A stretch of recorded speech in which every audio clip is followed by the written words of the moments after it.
दैनिक जागरण संपादकीय डिक्टेशन में आपका स्वागत है। डिक्टेशन 10 सेकंड के बाद स्टार्ट होगा।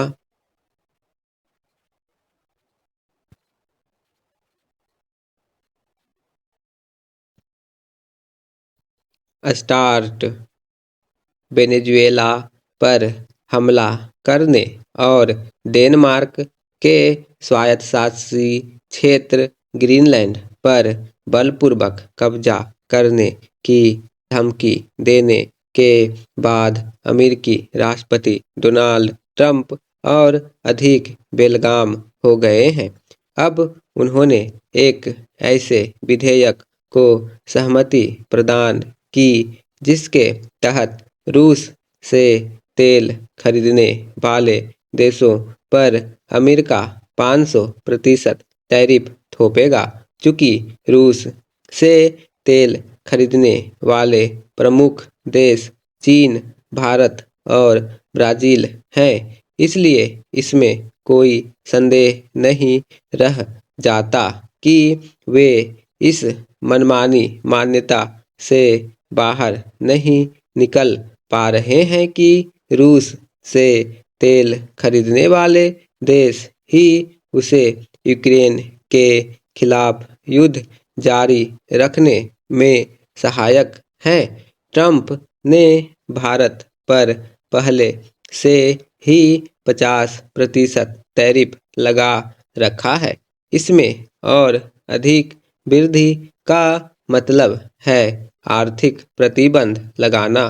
ट्रंप किस तरह मनमानी पर उतर आए हैं, इसका एक प्रमाण उनकी ओर से 60 से अधिक अंतर्राष्ट्रीय संगठनों से अमेरिका को अलग करना भी है। इनमें भारत के नेतृत्व वाला अंतर्राष्ट्रीय सौर सहयोग संगठन भी है। अमेरिका ने जिस संगठनों से खुद को अलग करने की घोषणा की है, उनमें करीब 30 संयुक्त राष्ट्र के हैं। ट्रंप इसके पहले भी अनेक महत्वपूर्ण वैश्विक संस्थाओं से अमेरिका को अलग कर चुके हैं।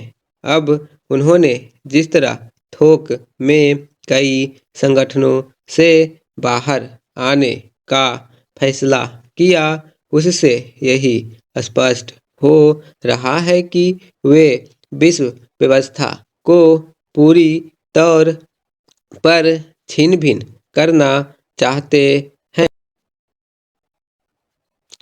ट्रंप अपने मनमानेपन से दुनिया को शीत युद्ध के दौर में ही नहीं बल्कि उसके पहले के उस कालखंड में ले जा रहे हैं जब विश्व व्यवस्था नाम की कोई चीज नहीं थी। यदि ट्रंप यह सोच रहे हैं कि दुनिया उनकी धमकियों और सनक भरे फैसलों के समक्ष झुक जाएगी, तो ऐसा होने वाला नहीं है। ध्यान रहे कि अब यूरोप भी उनके खिलाफ आवाज उठाने को बाध्य है। ट्रंप कितना ही गर्जन तर्जन करे, आज अमेरिका की वैसी हैसियत नहीं जैसी 2-3 दशक पहले हुआ करती थी। अब डॉलर का वर्चस्व भी कम हो रहा है। ट्रंप को यह अभ्यास होना चाहिए कि वे तमाम जोर लगाने के बावजूद यूक्रेन पर रूस के हमले रोक पाने में नाकाम हैं।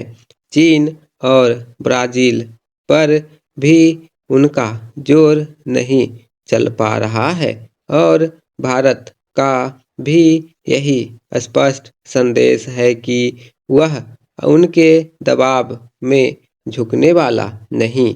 इसी कारण ट्रंप की भारत के प्रति बौखलाहट बढ़ती जा रही है। आने वाले दिनों में भारत अमेरिका संबंध और अधिक खराब हो सकते हैं। भारत को अब यह और अच्छे से स्पष्ट करना होगा कि वह ट्रंप की मनमानी सहन करने वाला नहीं।